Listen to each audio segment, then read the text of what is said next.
بسم الله الرحمن الرحيم والحمد لله رب العالمين والصلاة والسلام على رسول الله وعلى آله وأصحابه أجمعين. Assalamu alaikum. This is Dr.Tareq Rasheed, our program Secrets of Fasting. In this episode we'll consider the importance of Al-Quran and reading Al-Quran in Ramadan, because this actually will increase the concept of being connected with God. أعوذ بالله من الشيطان الرجيم. بسم الله الرحمن الرحيم.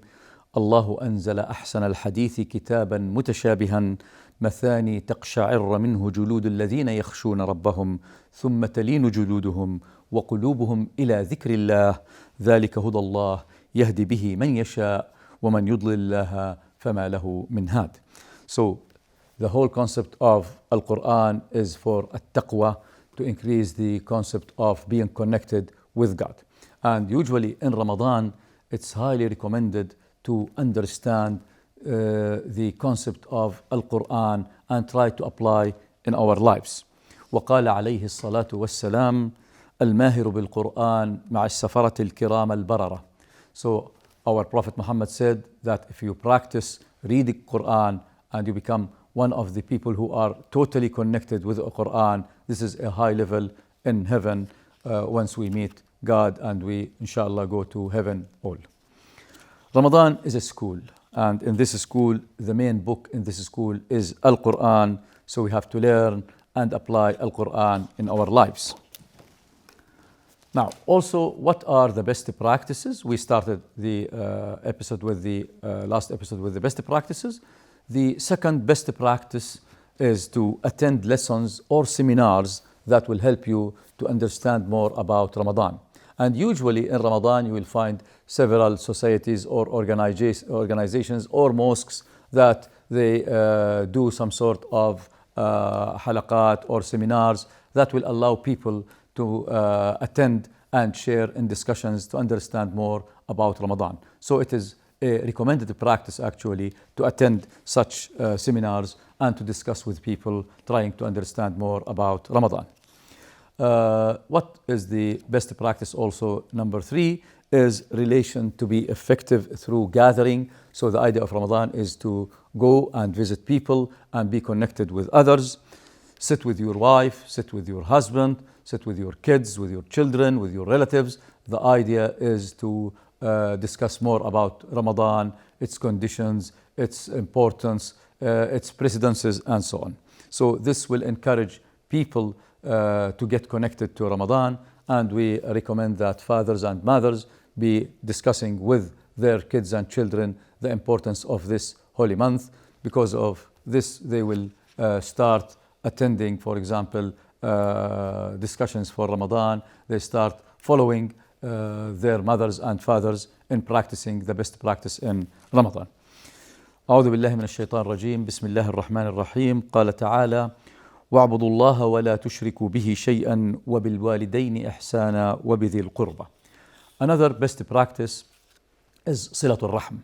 And we have sometimes, because of the busy life in modern days, sometimes you don't have time to visit your relatives.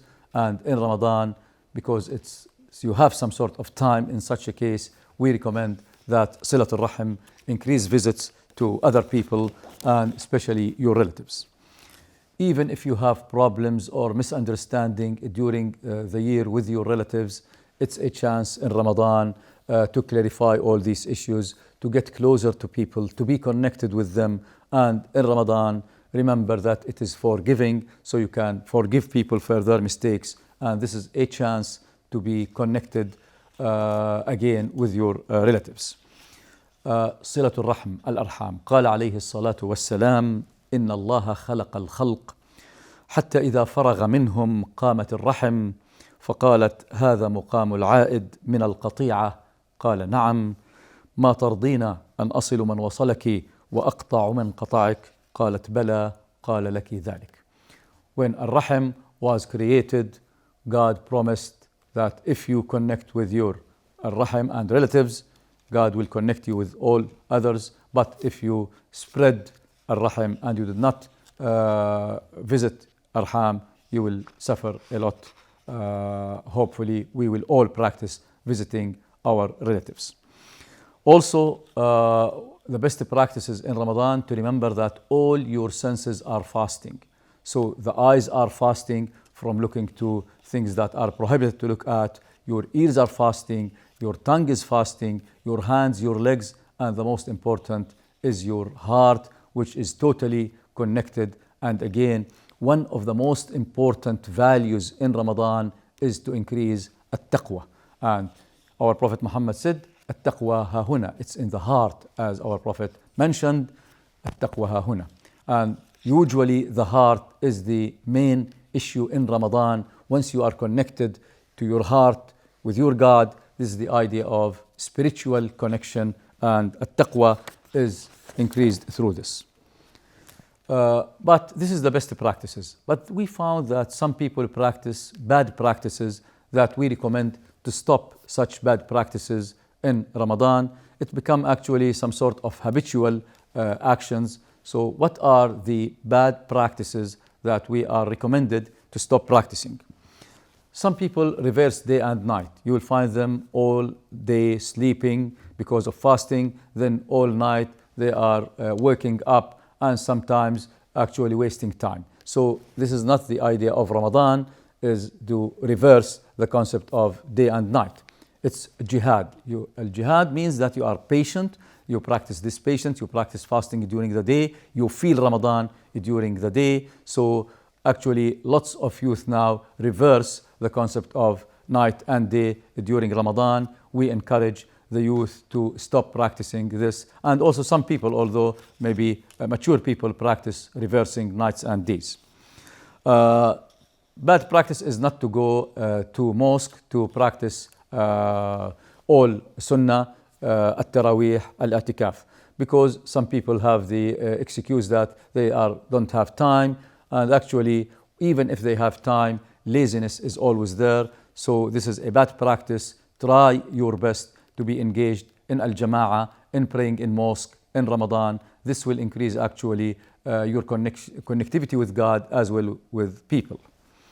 One of the also bad practices is watching TV for long hours, and usually you will find several TV channels in Ramadan increase the number of films and series, and you'll find some people, especially women, practice lots of watching TV, sometimes for 3 or 4 or 5 hours, and this is actually a bad practice, because not the idea of Ramadan is to waste time until Al-Maghrib came. No, the idea is to be totally in connection with God.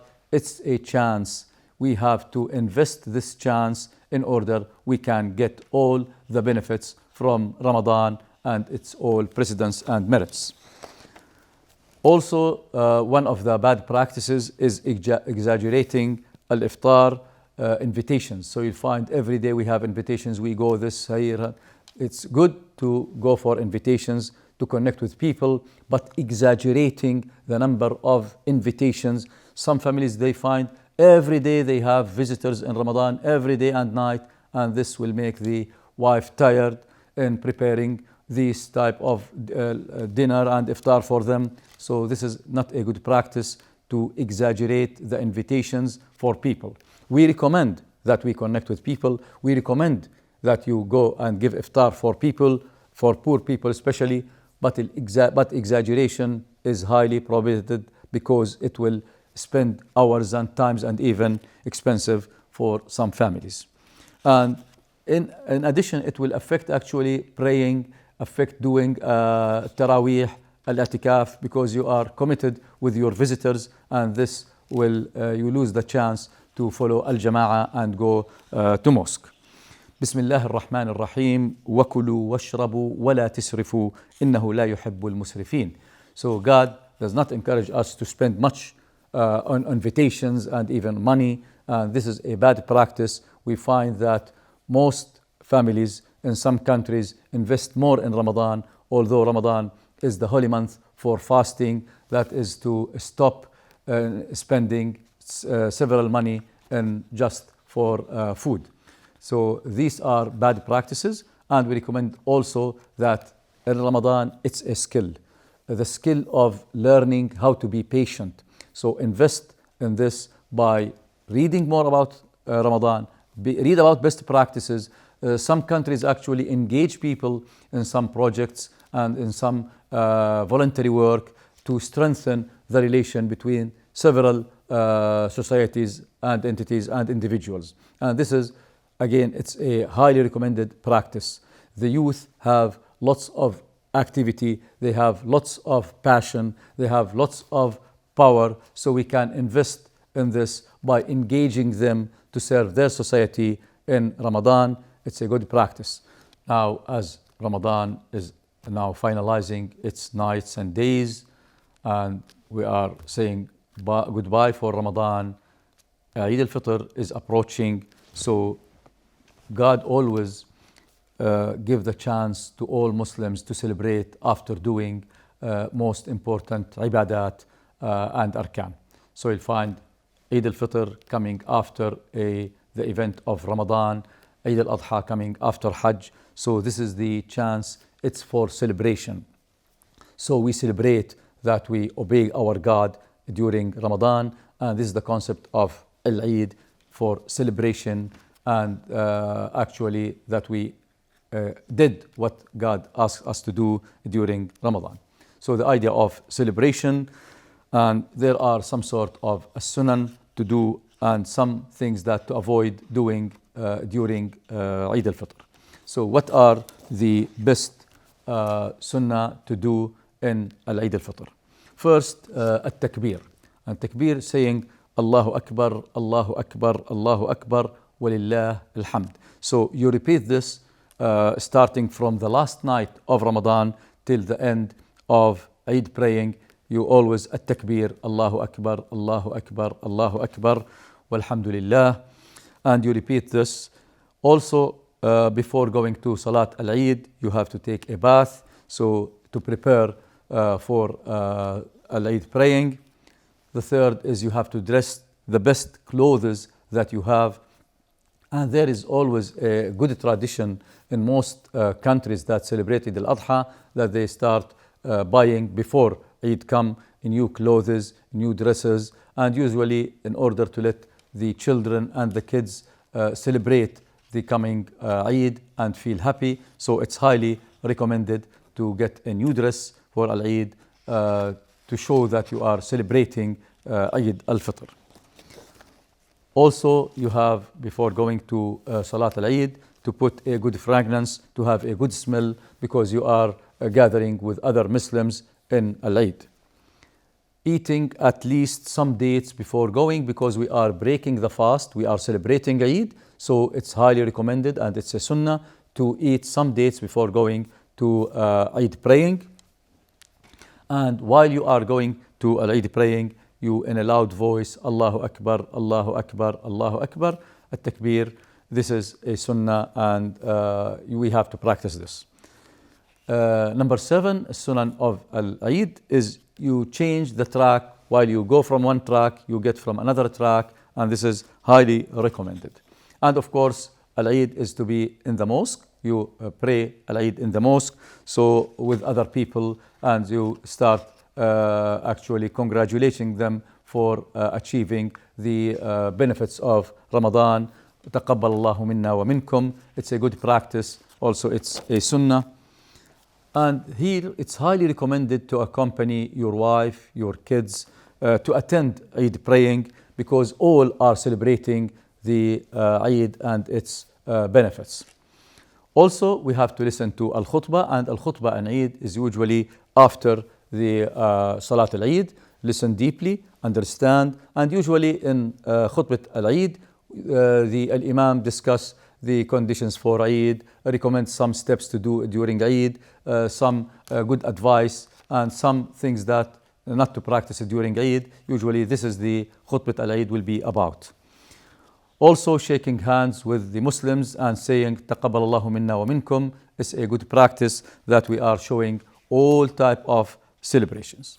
But there are some sort of bad practices and habits that we have to stop doing during Al-Eid. And what are these?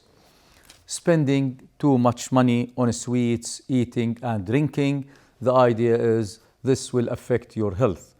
So you are getting out of Ramadan physically health, emotionally, spiritually. So don't actually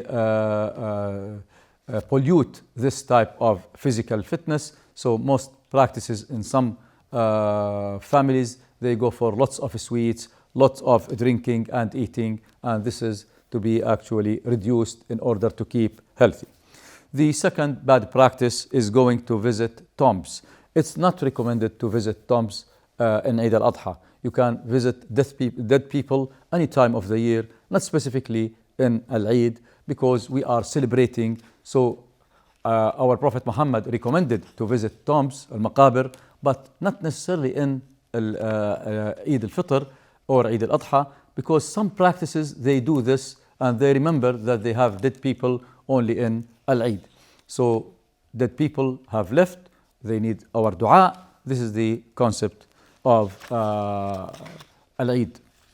Then what is another bad practice is spending too much time in markets and in streets and just wasting time. And this is actually not recommended, because the idea of Eid is to celebrate, to gather with people, to celebrate them, to congratulate on doing Ramadan. Also celebrating Eid in ways that are prohibited. Sometimes we find lots of music, sometimes lots of issues that are prohibited to practice in Al-Islam, and sometimes it's practiced during Al-Eid, so it's recommended to stop such bad practices. Now, what are some of the ideas that would help us to celebrate Eid al-Fitr? Preparation and engaging all the family in preparing for Al-Eid is highly recommended. So you ask your children, you ask your wife, your relatives to do some sort of preparation, because the Eid is coming. So arranging and preparing themselves for Al-Eid is a good practice, and this will help celebrating the coming Eid. Also making a modest but not exaggerated invitation to all your relatives. So you invite all your relatives to your home to celebrate Al-Eid, and this is a good preparation for this invitation, but we don't exaggerate spending lots of money. There are needy people, there are poor people that we can help them instead of such exaggerated meals and invitations that are done. Also running and arranging some projects and initiatives to engage people in celebrating Al-Eid. You will find seminars that discuss the Al-Eid concept. So we encourage to make such sort of invitations to engage people in celebration of Al-Eid. And the idea is actually to combine people. Number 5, also visiting patients in hospitals. There are some people who are not practicing Al-Eid. They are prevented for some reasons not to be able to join the celebration. So these are feeling some sort of need to join with. So we recommend that you visit hospitals for patients to say congratulations and to reduce their pain. Also identifying some people, some children, some women who are suffering the absence of father, the absence of family. It's a good practice to go and share with those all the concepts of Al-Eid and congratulation. There are children who lost their fathers, who are in need, actually in love, and we have to specify the needs of some people in Al-Eid and try to satisfy their needs. Children needs love. For example, old people, you'll find them in shelters rather in homes. We can arrange some sort of visits to old people, and old people need respect and care.